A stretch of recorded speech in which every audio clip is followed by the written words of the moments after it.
সাথে এবং আনোয়ার হোসেন মঞ্জু সাহেবের সাথে নিয়োগ করে সম্পর্ক রেখে উনি উনার 5 বছর চেয়ারম্যানই আরাম আয়েশে কাটিয়েছেন।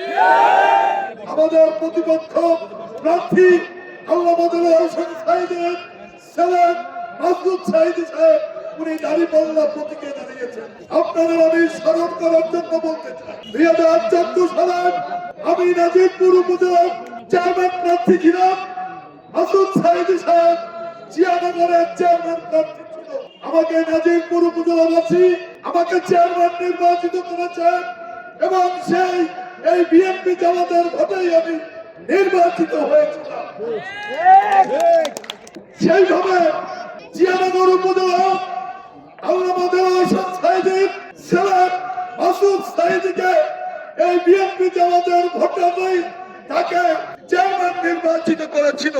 আমি 2 বছর চেয়ারম্যান থাকা অবস্থায় আমি হাজত খেটেছি। 25টির মতো মামলা মাথায় নিয়ে আমি এই উপজেলা চেয়ারম্যানগিরি করেছি। কখনো কারোর সাথে আমি আল্লাহর রহমতে কম্প্রোমাইজ করিনি। কিন্তু দেলোয়ার হোসেন সাঈদী সাহেবের এই সুযোগ্য পুত্র মাসুদ সাঈদী সাহেব চেয়ারম্যান হয়ে উনি কি একদিনও হাজত খেটেছে?